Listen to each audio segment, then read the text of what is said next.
Hey everybody, Chrissie Tobas here for ThermOWeb, and I'm going to show you how to make these cards. So this is kind of a big deal for me because we are collaborating with the Ink Road, and I have two stamp sets here that I absolutely love. Both these sets completely scream me.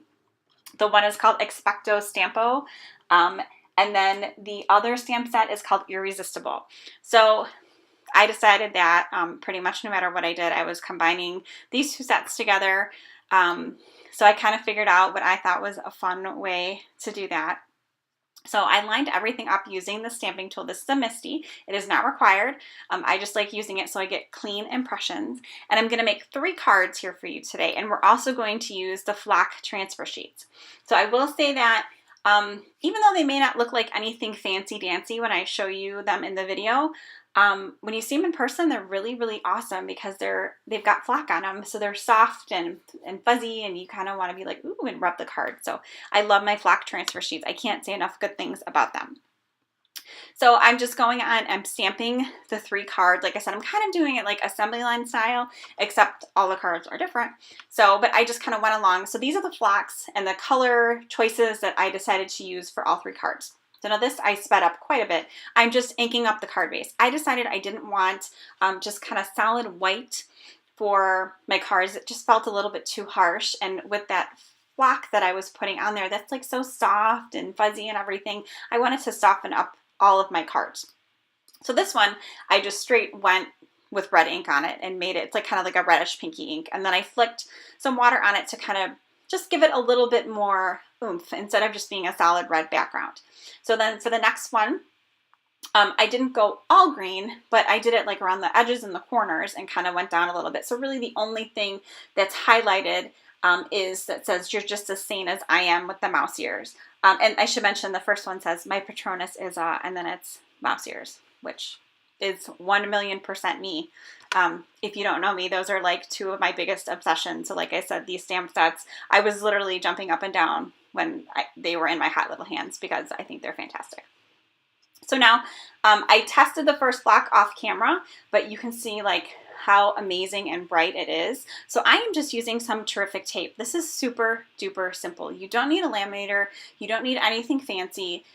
If it's sticky, the flock works with it. That's basically the way this works. So I have a couple different sizes of my terrific tape. I'm using the 1/8 of an inch and the 1/2 inch. And just kind of on all 3 cards, it's kind of the same idea. I'm just doing them in different designs. So I'm throwing it on there, and then I'm just cutting off the excess just so everything is nice and crisp and flush. Pulling off that release on the front of the tape, and then all you do is you press the flock transfer sheets down. So this is the black velvet. I'm using the Think Pink on the other one, that was the bright green, and then the next one I'm going to use the Sunshine Yellow. So this is going to be the Sunshine Yellow. So here, like you can see, I'm just going to kind of go up the card with thick, thin, thick, thin, thick, thin. I don't know. I just thought it would kind of be a nice design, and it's kind of something different because instead of just stamping on a card or using patterned paper, I'm kind of creating my own background, but I'm doing it using tape and flock. So, and like I said, if it's sticky, this works with it. So, I mean, realistically, you could probably just take like your tape runner if you feel comfortable creating like patterns or designs or anything with that, and then you could put the flock over that as well. It would definitely work. So I'm just going to trim off the excess again. That's a little tip I have. Don't measure it ahead of time, just in case your card is a little bit off or your measurements are a little bit off. Just put it over the edges and then trim it after the fact. I do the same thing with like ribbon or anything else that's going to be like pattern paper, anything that's kind of coming off the edge of the card panel. Just overshoot it and then go ahead and trim it because you can always take it off, but you can't put it back on. So here you can just see, done. And it does leave a little impression on the flock, so you can see that it has been pulled, but it looks really, really cool. So then to finish off my cards, for all of them, all I'm going to do is add like a few different sequins, a couple different colors for the cards that coordinate.